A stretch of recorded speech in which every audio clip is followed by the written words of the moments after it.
for tonight's show is Robert Cochran. He is a documentarian. He has a great relationship with his father, which is what the Field of Dreams is all about. And we're really excited to have him on here. And there he is, Mr. Cochran. Robert, how are you? Nice jersey. Hey, thank you. I'm doing well. How are you guys? Good. Good to see you. Thanks for joining the show. I appreciate being here. It's as a first-time guest but long-time fan, this is pretty cool.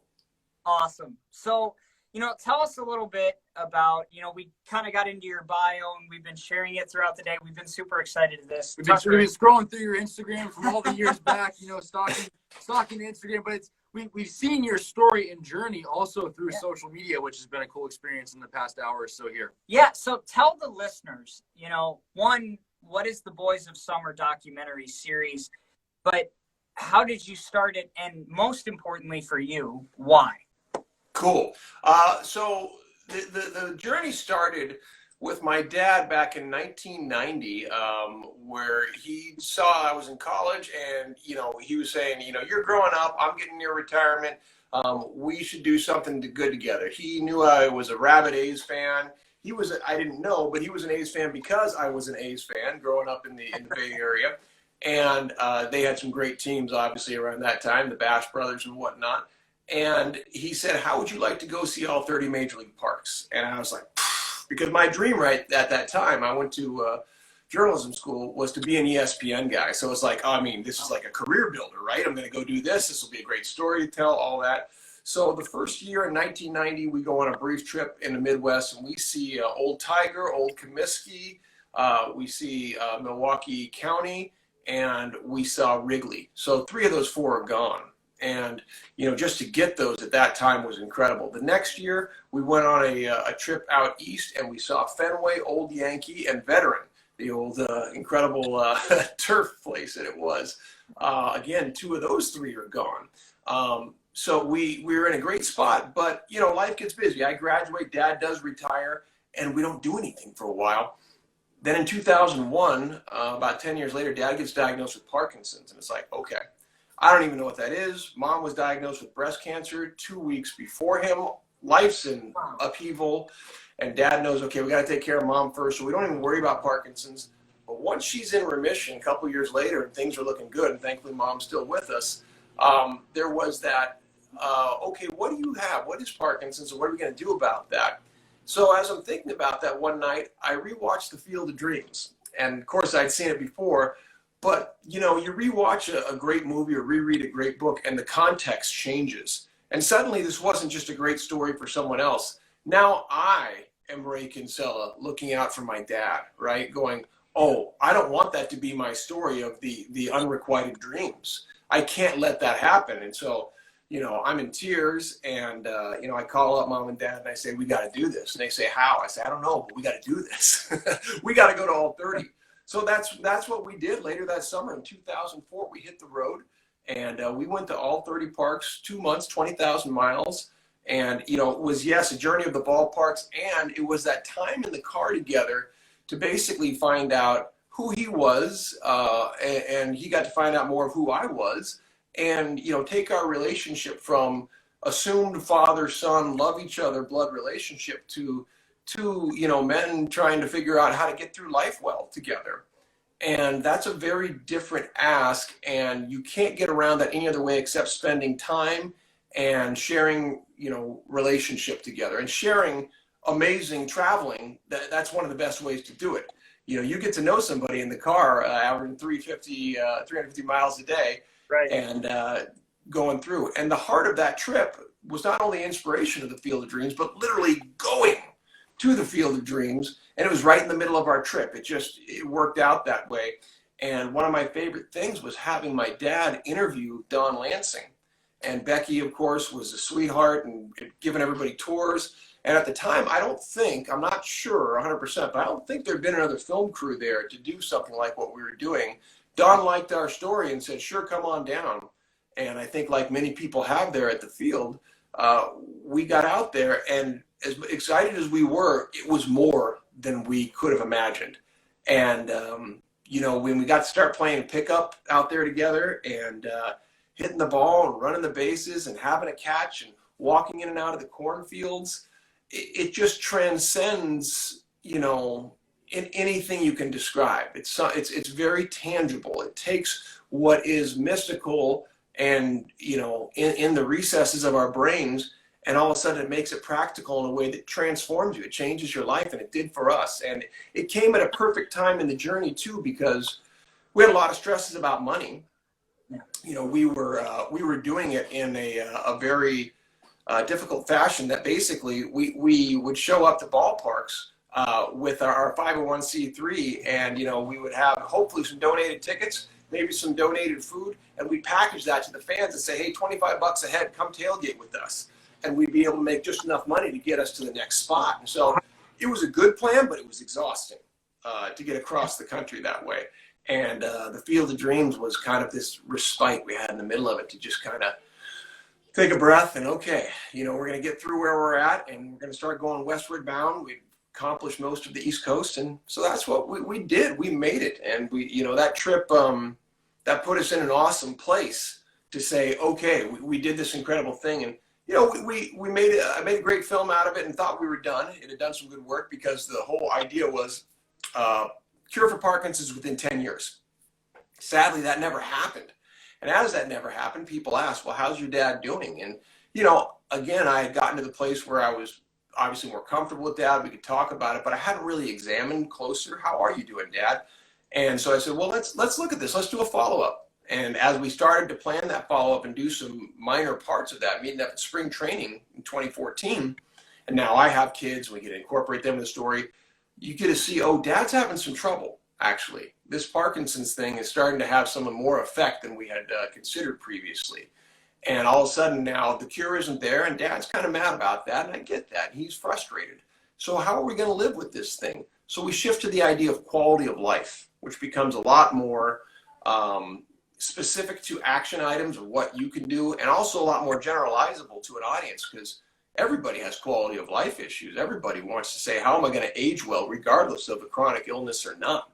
Right. And how our family is going to interact within that. So that was the second base journey. And then just recently, Shortstop, the third film, which we released on Father's Day, just in 2020, we got to explore even further into some of the specific Parkinson's aging issues, and looking at some of the baseball experience from a different level. We had some journeys with some teams that were pretty incredible, getting to do some top level stuff, which I won't give away, because for those who want to see the film, we're going to have a screening on March 12th online, thanks to the Oakland A's and our friends at AARP. So we'll let people know about that. You can go to our website, which is bosmovie.com, and at the very least, email me right now as I get more solid on that with all the details. Love to share that journey with you. So that's where we're at right now, man. That's excellent. Great. Well, you know, now that we I guess we know a little bit more of the thought process behind it and the true story and the journey than we did just scrolling through an Instagram feed and watching it in bits and pieces and trying to understand the meaning behind it and what prompted it. I mean, I feel like we have a lot more of a background in all the viewers here now as well. What was the reaction like people had to seeing the first documentary and to seeing your father's story, and not only your father's story, but the story that was being crafted between you and your father as you went? What were the voices saying to you, if you could say, after that? Well, some of the interesting voices we heard that were surprising were non-baseball fans, where sometimes, you know, teenage girls with no interest in baseball coming out and being in tears and saying to my dad, you know, I wish I had a dad like you, type thing. And me feeling my heart melt as my dad gets that kind of love and understanding, because, you know, you can feel pretty limited, is what I gather, watching him from time to time when you have a tough illness like that. It makes you feel like you're not the person you were. Right. And when people give him that type of love and respect and say, your journey's amazing, your strength is amazing, you are inspiring, that's awesome. So we get that a lot from a lot of different types. Certainly people within the Parkinson's community are very supportive. You know, we get baseball people, you know, that hear our story and say that what a great use of the game.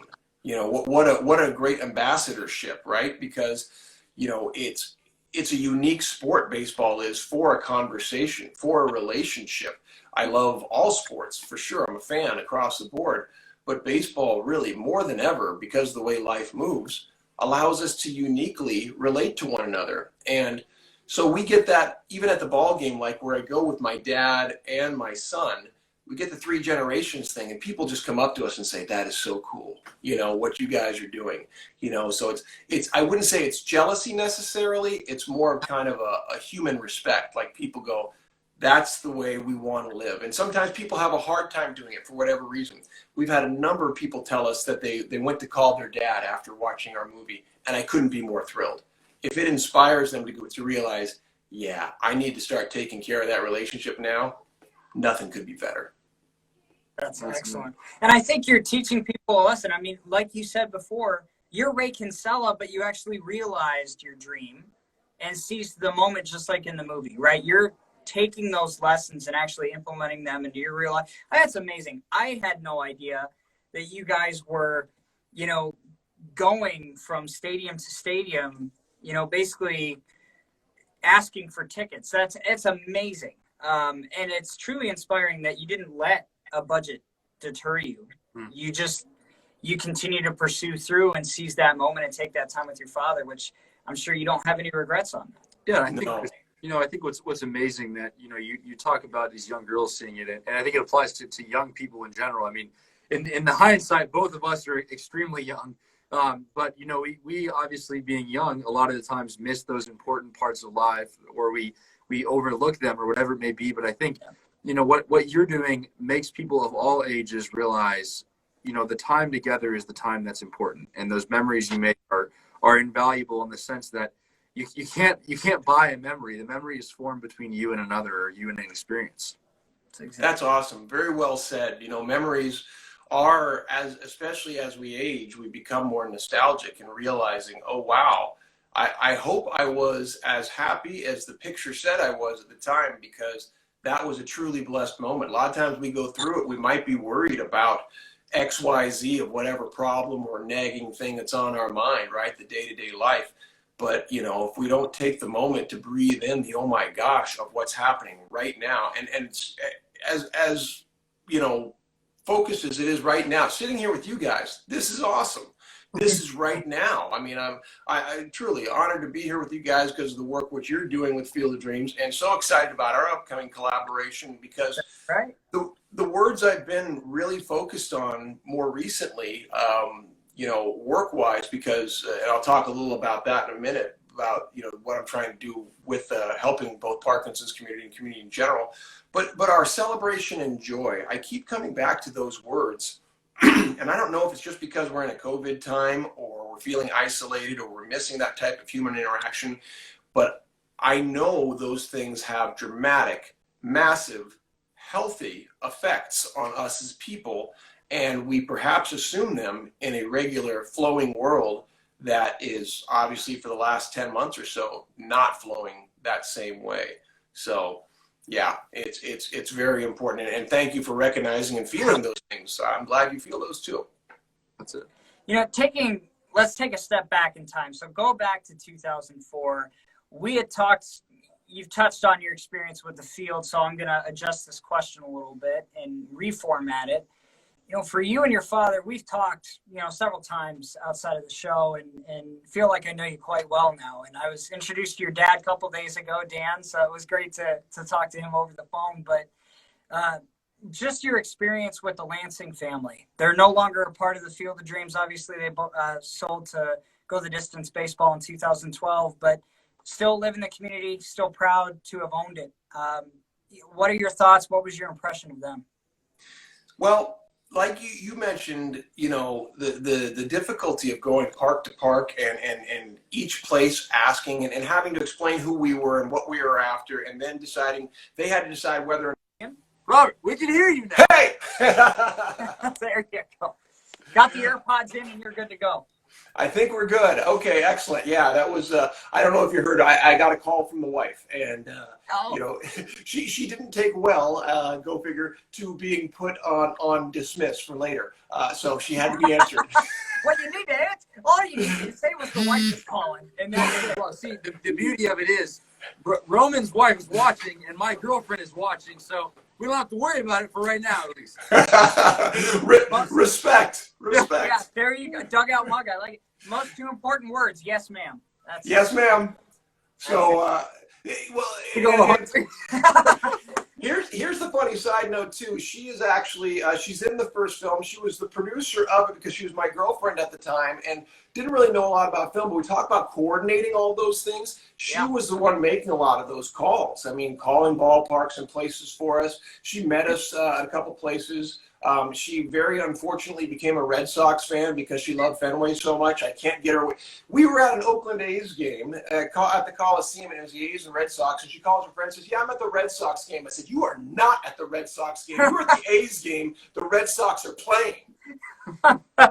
The whole team, the A's, in our Coliseum. Oh, man. So, well, you got a Cubs fan and a Dodgers and Indians fan, so I don't know if you're getting any better there. that's the okay. melting pot, right? The melting pot of baseball. That's crazy. So, you know, you were talking about the Lansings. Why don't you just talk a bit more on that and you know, how you guys met them? What was your impression of them? So, yeah, basically, like I said, I don't think Don had let anybody film there before, and he said okay to us, and I was so pleased by that.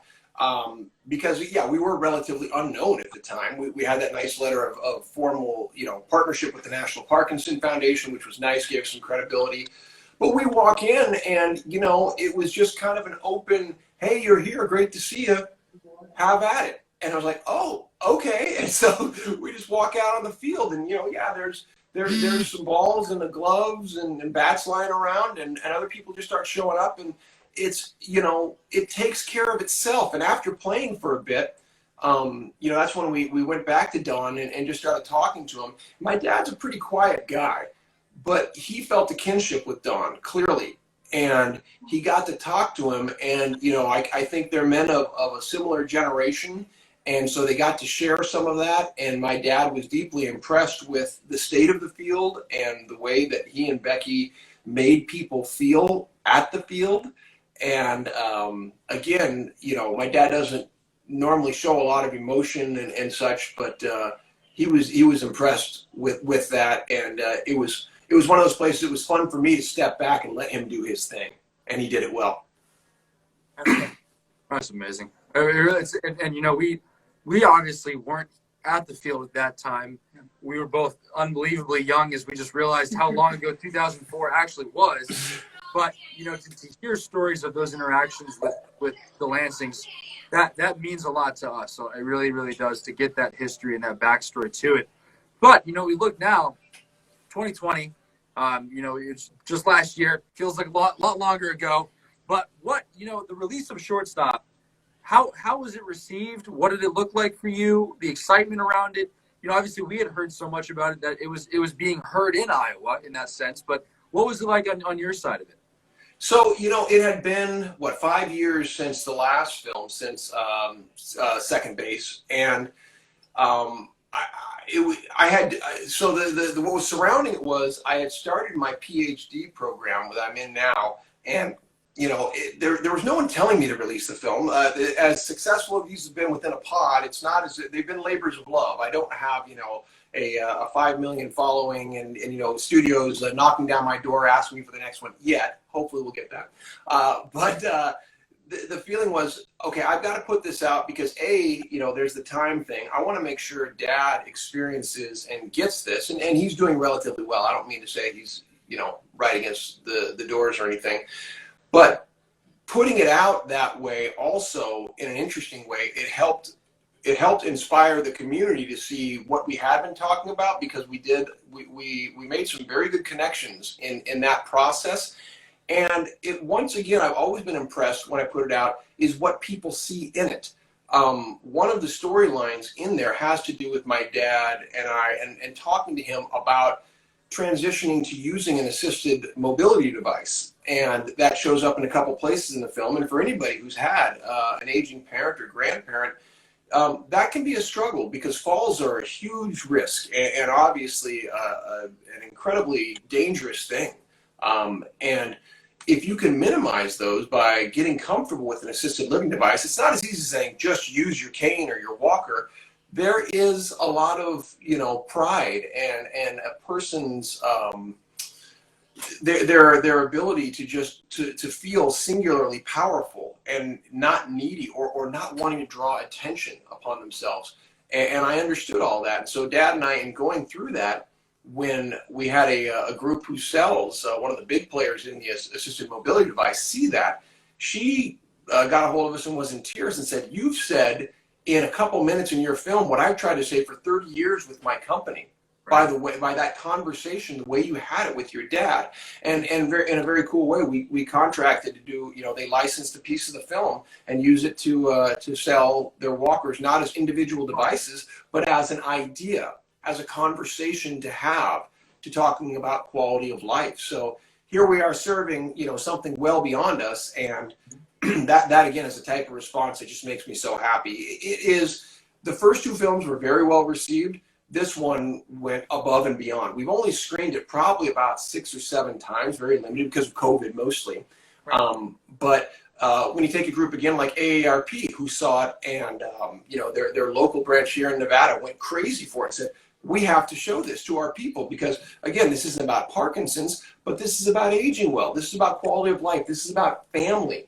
And they immediately got it. They jumped on it. And that's why they partnered with us again, the San Jose team, to do the screening with the A's. So, we're finding new relationships. And when the film has a universal appeal, that makes me very excited because, the mistake would be people say, oh, but I don't know much about Parkinson's, or I don't really like baseball. It's like, well, there's a human thing here that I think if you have any kind of relationship, it doesn't even have to be father-son, but any kind of meaningful relationship and really have done any thinking about aging at all, it'll probably tick on you. It'll probably speak to your heart. Absolutely. We're over here smiling because we're in a radio station right now, enclosed in a soundproof room, but there's a small window that people keep putting their faces up to. And so we're over here watching you, and then just like that, over there, that's what it was. That's what it was. So not to say we weren't listening at all, but we had other attention going on. Sorry about the outside the radio station. You know what? And I love the dugout mug, by the way. # dugout mug. We got to keep giving shouts out. Yeah, we got the Boys of Summer logo and the whole nine. So I know you guys are fans too, and they'll be part of our Kickstarter. We'll be selling these, so get with us if you want to get one. Awesome. Yeah, we've given out a couple to our fans throughout the past year. But you know what? You're starting an important conversation, and you in your unique way with your amazing connection with your father and love of baseball, combining those two passions and starting this conversation and really just raising awareness about Parkinson's. I mean, Parkinson's been around a while, people know, but you're helping educate them, right? I hear Parkinson's, I know Parkinson's. I don't know the effects. I don't know how long people live with the disease. You're starting those conversations. You're helping companies get their products out there to help better improve people's lives and their quality of life. And that's admirable. Yeah. Thank you. Yeah, I mean that's the idea is to do something with this. I mean, the progression of the documentaries, the first one was we don't really know what we're doing, but we're going to go on this amazing journey. And so that was cool. And people kind of looked at it that way. And at the time, there was a lot of hope for this cure within 10 years. The second film was, again, we don't know what we're doing, but we know what we thought was going to happen didn't. And I don't think we're alone. It was a little bit of a cry into the dark to say, hey, does anyone else feel disappointed by this whole cure within 10 years? And not by any means taking anything away from people who called that moonshot. I am a burgeoning scientist, and I appreciate people who take big shots. When they don't work out, however, there is a practical effect on those who invested into it. And so it's I really feel something we want to do is help people focus on what is quality of life and how can you empower yourself to live the best life with what you have. What types of things can you get involved with? For instance, in Parkinson's, exercise is something that is clinically proven to, doing it on a regular basis, reduce symptoms by up to 35%. That's massive. You can have a 35% reduction in symptoms with the exercise. And by the way, you get all the other health benefits that come with it. So that leads to, one of the programs I've developed in my PhD program called Yes and Exercise. We're using improvisation, the theatrical form that you probably know from shows like Whose Line Is It Anyway? We're using it to help improve quality of life for people with Parkinson's. And, yes, there are comedic and humorous effects. We don't put people on stage and have them tell jokes. That's not improv, number one. But they play together in a way to understand, here's how we can communicate better. Here's how we can lower anxiety and stress. Here's how we can listen better and trust our own agency, our own bodies and our own minds that, we still have it all within us. It isn't, it may feel differently or process differently, but I'm still a whole person. And maybe, in fact, they find out new things about themselves in the process. And yes, we laugh along the way, so that's pretty cool too. So these are all examples of things we've learned along the way and been able to use pieces of ourselves that now, like you said, get to help other people and help other companies help other people. So if we're, a megaphone that people get to, raise their voice through, that's awesome. Yeah, that's incredible. We talk about the movie screenings for Shortstop, and you said earlier in the interview, you have one coming up with the A's. Tell people more about that, March. You bet. So the great news is the president of the A's, Dave Kaval, also took a cross-country road trip and wrote a fantastic book with his buddy Brad Knoll. And I highly recommend it. The title's escaping me at the moment, but their journey inspired me in one way, because one thing they did we didn't do was they contacted the food vendors in all these places, and not only did they go to the games, but they got stuffed with the best food and drink. And I was like, how did we not do that? So hey, next time, there's always time. Yeah, well, and the good news is in Shortstop, we did do that, and people can see it at San Diego. We got a hold of the executive chef, and I'll leave it there, so hopefully you'll see the film. Dave is going to give the opening remarks for the film, which is a coup. He's a fan, he's a great guy. And so he'll give the opening remarks. We are hoping maybe some past A's greats may join us. I can say that there is a past A's great in the film. We had the pleasure of meeting Dave Parker, who also unfortunately has Parkinson's, but we got to meet, and Dad got to have a catch with Dave, which was a thrill. One of the legends of the game, and a real shame that he's not in the Hall of Fame. But we're going to have that screening with them, opening things up in AARP support on March 12th. And it'll be online, so no matter where you are, feel free to join us. It'll be via Zoom. I will hand out a link at that time, and everybody can take that link and watch it for the breadth of the hour or so the film runs, and then come back into the Zoom meeting where we'll have a Q&A and, get to meet the superstar that is my dad and hear some of our stories. And, we want to hear from everybody. We want to hear how it inspired you. So the way to check that out is to go to our website, bosmovie.com. And for now, it'll just be a click that'll get you an email, and that way I'll have you on the list where hopefully in a couple days I'll have that Zoom link out, and then people can check it out. And if they want to get involved in the Kickstarter, can I talk about that? Because that's what gets me out to you guys maybe in the summer. Yeah, please. And great segue into talk about your visit coming up to the field as well. Please, go ahead. So we've given the history of the field and how it started as the movie, and then it became, of course, going there ourselves in 2004. Well, through my great conversations with you guys, we have now solidified this thing. We have a date. We have July 25th that we're going to be coming out. We'll be screening Boys of Summer Shortstop on the Field of Dreams, which is just an unbelievable scene.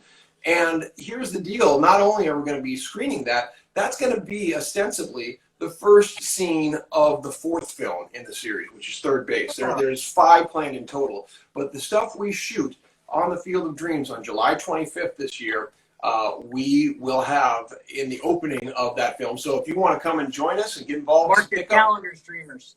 There is a home run derby we're planning, and we're certainly going to have some pickup baseball there. We'll see about getting some other things. I'm hopeful maybe, we talked about music, might be able to get my sister, who is one of those dueling pianists, to maybe come play. And she does sing along, which is so fun. So just having a rocking good time. By the way, I didn't ask you, do you guys have you have Snack Shack covered? Do you have food and drink? So that would be. Oh yeah. So let them know we got food and drink. That's going to be there. The stretch concession stand along the third baseline. That's what I wanted to hear. Ballpark Franks and hamburgers, all of that. All good. Will we have popcorn too? I mean, on the night out, can we arrange for popcorn? Oh, yeah. Cracker Jacks, some ice cold beverages. That's what I'm talking about. I'll have my dugout mug with me to fill that up, And we'll, have the night made by an Iowa sunset in the background that and some humidity and some nasty. You have to set the scene. That's part of it. That's the real. You're right. That's all part of it. And I got to say, I mean, something I'm over the moon about, and just got to share this with my dad. Very excited too. Is that we will be staying at the Field of Dreams. We went ahead, and that, I don't know if all your Dreamer fans know that's an opportunity you guys offer, but I when I saw that, I was like, are you kidding me? And then I had the fortune of saying, is it available? And he said yes, and that we get to sleep overnight there. Geez, what an unbelievable thing. What an experience. And again, it'll all go into the next film. So we're happy to promo you guys and show that dreams come true. And that's coming up again, July 25th. Mark your calendars. Come join us, because we will be, and we haven't nailed this down yet, but this is an important part too. We're going to work with a local Parkinson's group there in the Dyersville, Dubuque area. Right. And we're going to raise some money too within what we're doing and raise some awareness. So it's going to have local appeal as well as the national. That's right. Not only are you able to put your skills to the test and on display during that home run derby, but you're also raising money toward a great cause and helping with research in Parkinson's and donating money to the local community. So it's huge, and it's the only way that diseases like this can be cured eventually. So that's right. And short of a cure, living well in the moment. And that's, honestly, it's a hand-in-hand thing. We want as much money and support to go to those working on the cure, and we want just as much focus and energy on, hey, what can you do today? Today's the day for what? Well, to live your best. And how do you do that? X, Y, Z. We put all that out there. And a lot of that comes through family support, good communication, love, straight up.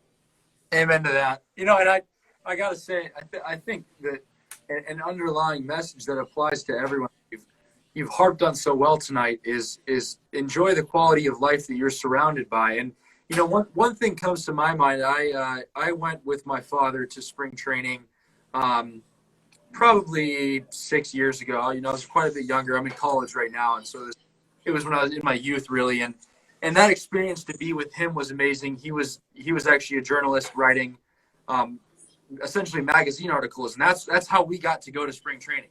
It was hey, I have to go do this, come with me, we're going to make it happen. However it works out, we're going to make it happen. And for you guys to go ballpark to ballpark like you did, there was nothing stopping you. You were going to go, no matter how you made it happen, you were going to make it happen. And I think it's not only admirable, but it's a life lesson in the sense that if you have a dream, chase that dream. You listen to your inner voice. And dreamers, if you're looking for advice or you want to go on your next pilgrimage to all 30 ballparks in the summer, Robert is your guy, and his wife apparently.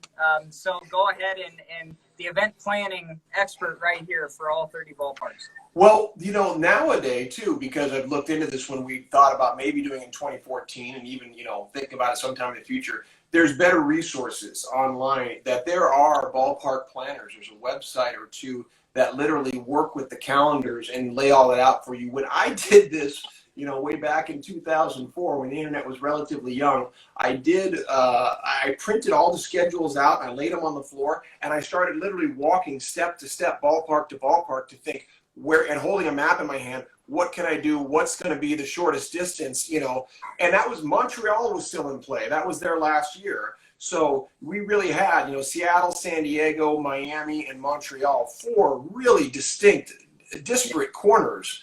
And to try to do those within the times that they're in, having to go through New York and then having to loop back around and come back again, because generally speaking, in-market teams aren't in the community at the same time. So how do you get them at the same with Chicago, right? Same with the Bay Area. You got to work their schedules, and so you can figure out how to be there.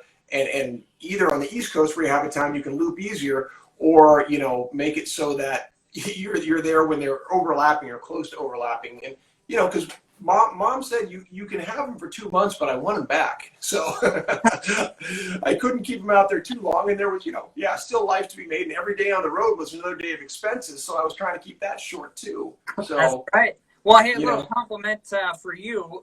Bski911 says, "Sir, you haven't aged since 2004. It's been a long time, my friend. Got to be close to 2004. So there you go. You look young. You age well. But tell us a little bit about Parkinson's Place in Las Vegas, the foundation that you're acquainted with.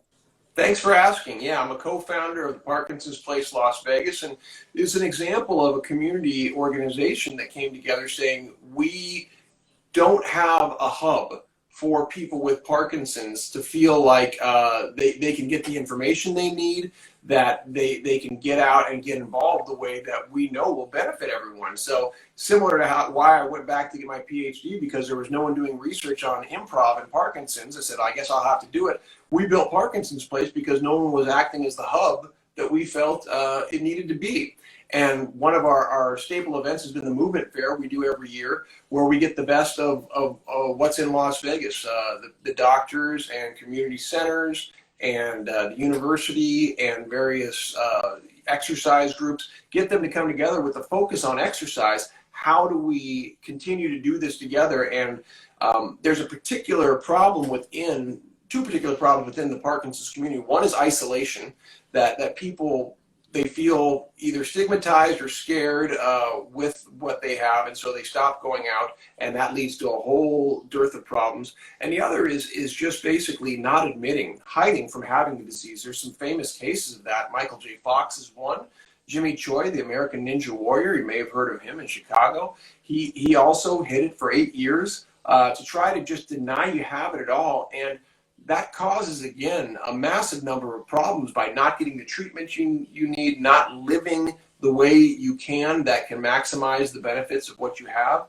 So we're out there trying to let people know, hey, this doesn't have to be a death sentence at all. In fact, it's interesting to the number of people I've run into who have said, you know, I never would have had this adventure. I never would have met this person. I never would have felt this good physically for all the things I do, or known that I could do this if I wouldn't have had Parkinson's. And that can seem like a really big stretch to be thankful for it, but within there at least is the word gratitude for making the best of what's going on within the situation. And that's really what we're about at Parkinson's Place. And we love to partner with other communities, and you know, that's what we want to do, is inspire and say, what can we offer you and what can we learn from the other at the same time? How can we be in good communication?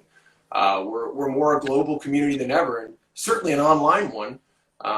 You know, so getting people to be able to keep exercising and doing everything during the pandemic, that's been a big part of what we're up to. Absolutely. Fantastic. Well, it's another time for you to plug. Tell the viewers where they can follow along with this continual journey on social media. What direction do you point them in right now? Because by now, I already know the people who are watching, and I see quite a few in here, they're wondering, well, where can I find out more? And so let's plug it a little bit. Thank you. Well, number one is the website. That's the hub. So BOS Movie.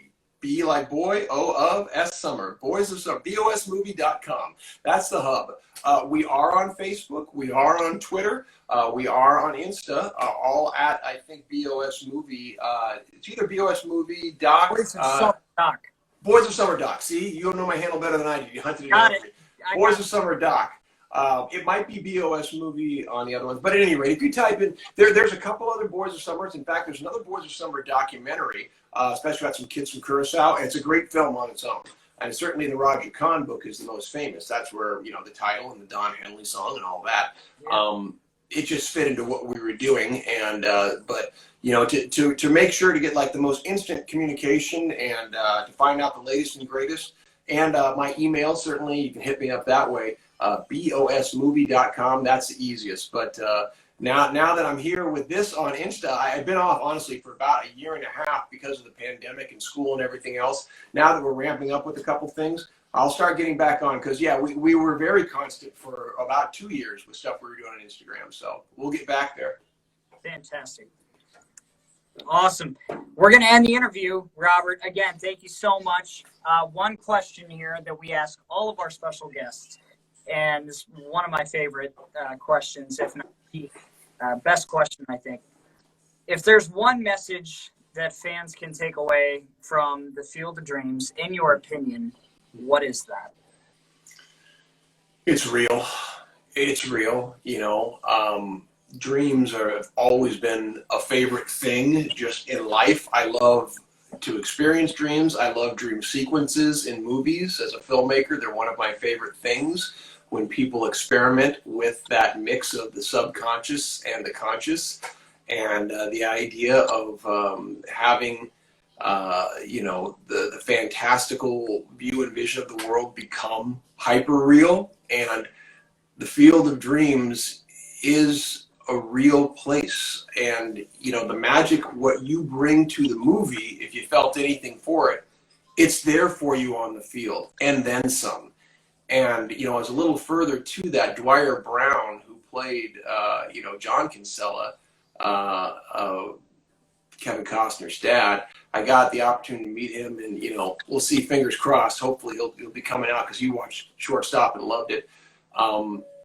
He's written a great book that I can't recommend highly enough, where he talks about the length of what the film has done for him in his life. And no matter all the other things he does, people come back to him. And so he breaks it down to before the movie with his dad, what the movie was like, and since the movie. And again, it's that same message. It's real. And I just can't recommend enough diving into the whole mythology. Reading Shoeless Joe is just another level, because it's different than the movie, and it's beautiful. It's its own right. It's not like better or worse.